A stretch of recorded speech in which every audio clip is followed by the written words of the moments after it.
Hi, Sharp Elementary students. Welcome back. Today I'm going to read you a book called Mikey and the Dragon by Jocko Willink.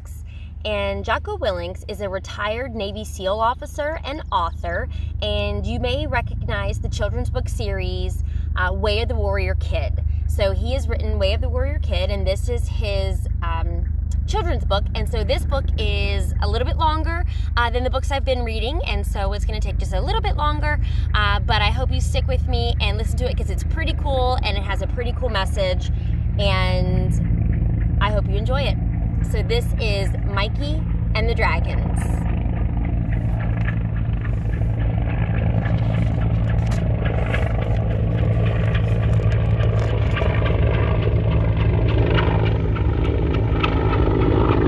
There once was a little boy named Mike, and there were many things in the world that he didn't like. He was scared of spiders and beetles and bugs, and always thought they hid under rugs. They were creepy and crawly and nasty and mean, and he ran from every bug he had ever seen. But it wasn't the only insect that gave Mikey a scare. There were many other things for which Mike didn't care.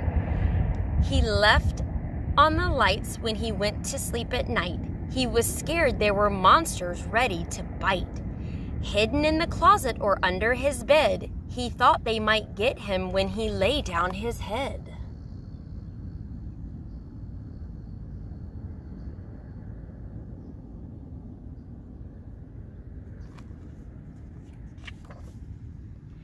He imagined a monster with giant teeth and claws, grabbing his neck with his giant paws. And if it wasn't monsters coming to take him away, it would be slimy snakes slithering his way. Yes, Mikey was scared of evil snakes too. He was horrified of what they could do. They could sneak in the house and hide under his drawer, and then bite him into bits, of that he was sure.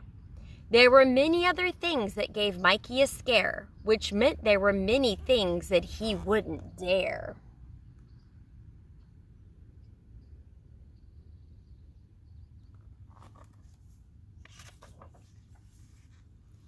He didn't like the water or to go for a swim. He was scared that giant sharks might come and get him. He didn't like the playground with ladders and slides. He thought if he fell off, he surely would die.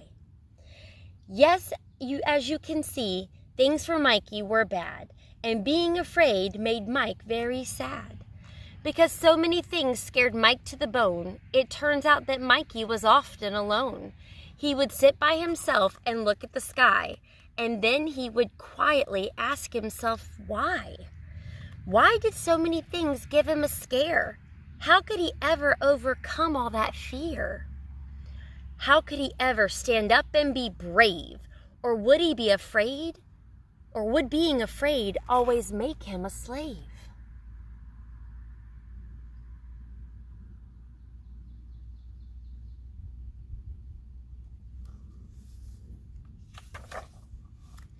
And then one day, Mikey noticed a book. He opened it up and took a quick look.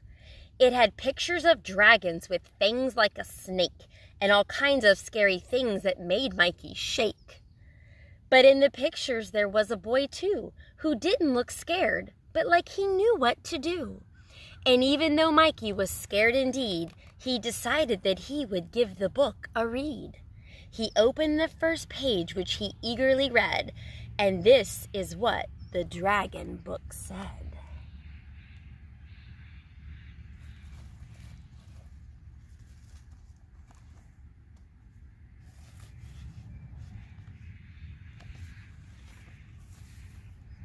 The Dragon Prince.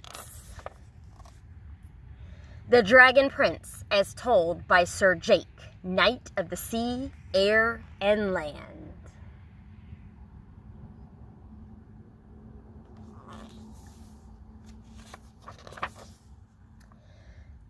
There once was a kingdom long ago and far away, and the kingdom has suffered a horrible day. Their protector and leader, their king, he had died, and when they found out, the whole village cried.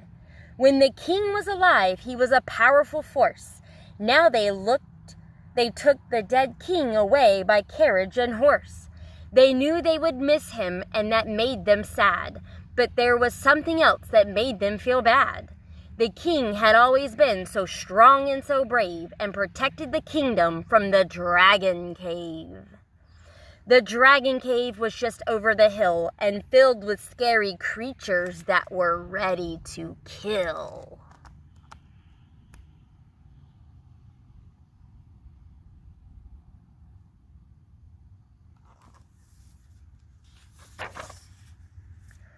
Horrible dragons of every single type, who thought people in the kingdom were especially ripe.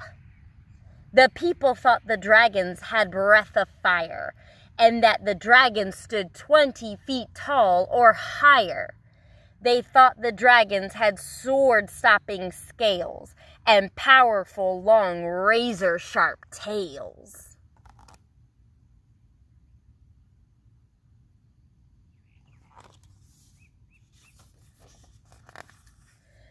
But the brave king never let the beasts around. He stood up and fought and held his ground.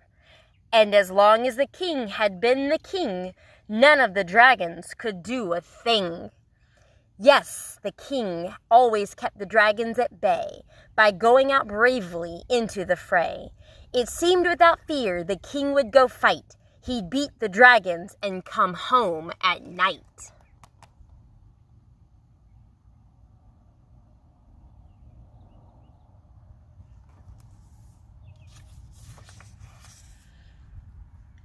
But now that the king had died and was gone, there was only one person to fight and carry on.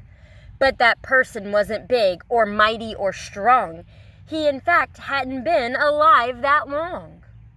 Now, the person who had dragons to chase was just a little boy with a smiling face.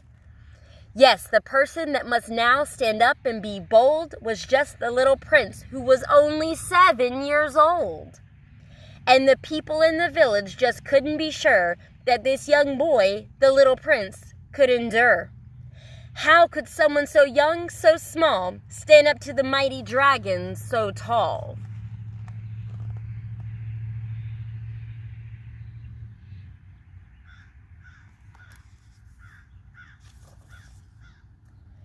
And the prince himself, he also didn't know if he had the courage it would take to go.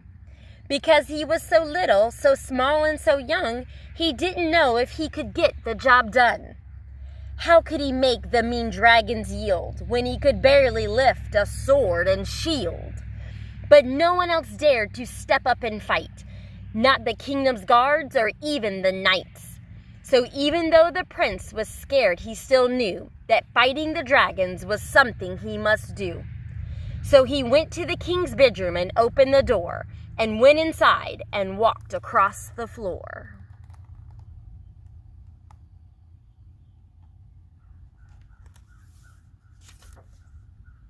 He opened an old chest that was tall and wide, where the king had kept all his war gear inside. The shield was big and the sword was so long, it was no wonder the king had been so strong. But the prince was a boy, not a king like his dad, and to lift up the gear took all the strength the boy had.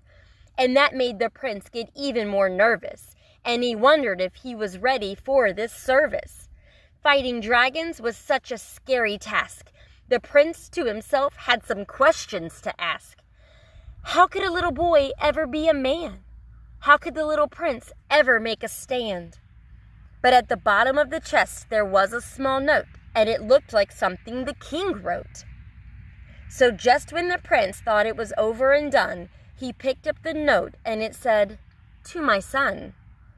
And he took a deep breath and opened the note he had found, and this is what his father, the king, had written down. To my son, if you are reading this now, it means I am gone, and you are the one that must carry on. Our kingdom is now what you must save, and to do that, you have to be brave. I know that you think you don't know what to do, but remember that once I was a little boy too.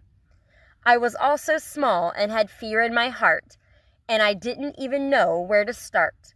I couldn't imagine going over the hill to face the dragons that wanted to kill.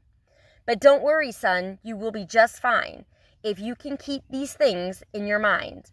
The dragons, they aren't really that big at all. It's only in our minds that we make them so tall.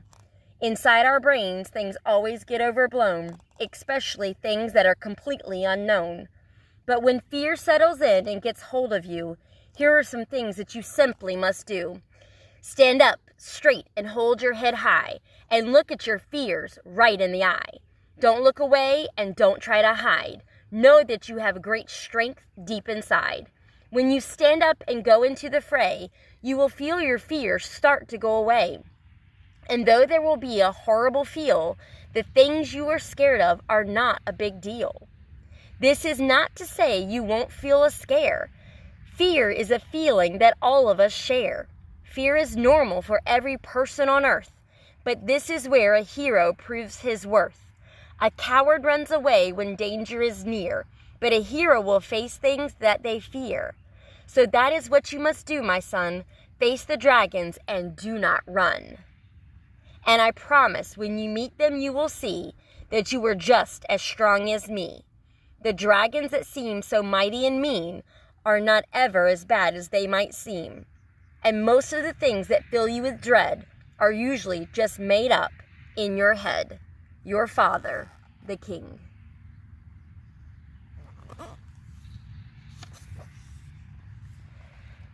Now the boy was still scared, though not as bad, after he got done reading the note from his dad.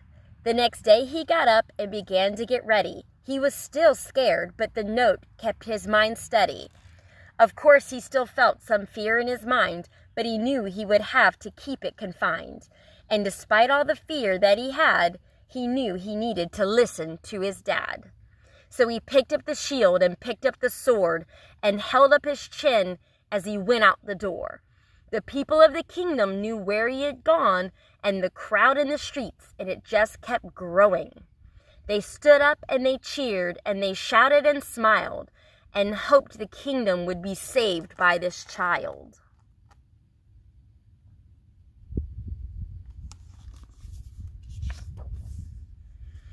And the prince gave them a crisp salute as he marched past them all down the main route. And at the end he stood up very straight, and then he simply walked out the gate. Once outside of the kingdom, he tried to stay brave as he walked towards the dragon cave. He could smell the fire on their breath and wondered if he would meet his death. But he remembered what his father had said, that most of the fear was inside his head.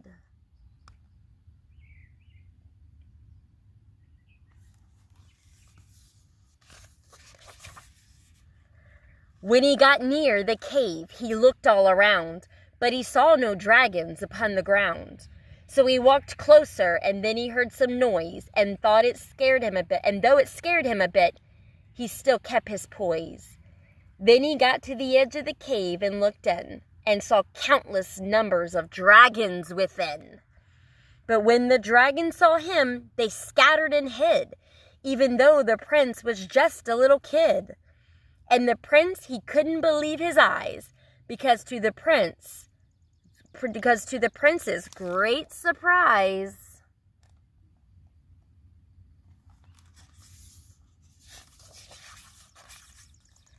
the dragons, though many, were as small as could be. In fact, they only came up to his knee. And when they breathed fire, it was a tiny flame that any little matchstick could put to shame. And their teeth were very sharp and white and shiny, but they were also so very tiny. The teeth they had were small as a pin, and they wouldn't even bite through the prince's skin. Look how teeny they are.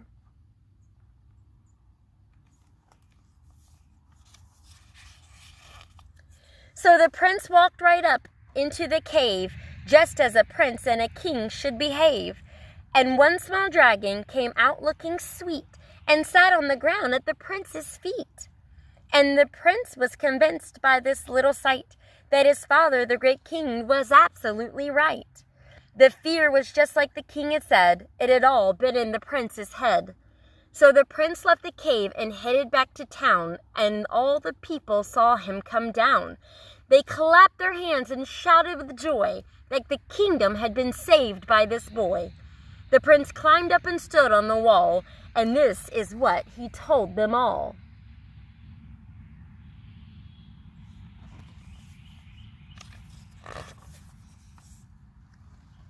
There's really no reason for dread.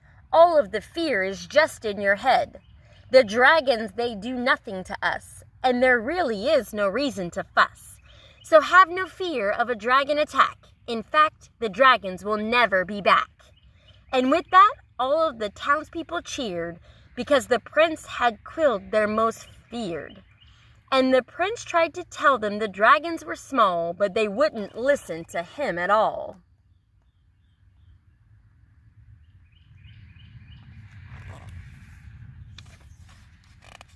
So the prince carried on protecting the town, and of course he never let them down. Because the dragons were so small, they really were no threat at all. And the kingdom carried on forever, filled with laughter, and all of the people lived happily ever after.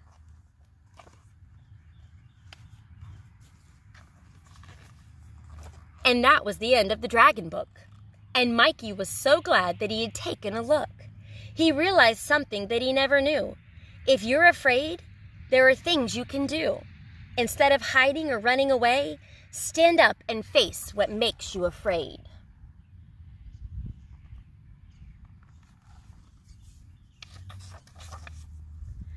And from that day forth, Mikey changed his mind and left his fears and his worries behind. Even when he was afraid of something out there, he knew how to get control of his fear. He would stand up straight and hold his head high, and like the prince, he'd look fear in the eye. And that's always the best thing to do if there's something that really scares you. Don't get controlled by feelings of dread. Remember, most of the fear is just in your head. This isn't to say you won't be afraid, but you should know that fear is okay. Everyone gets nervous and has a good scare and feels like they're going into the dragon's lair.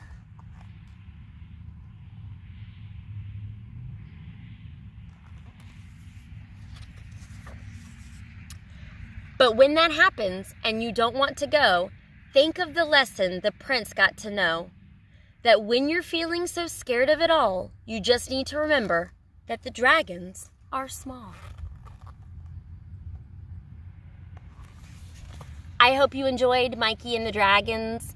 Think about something that you're afraid of and talk to your parents about ideas and ways that you can overcome those fears.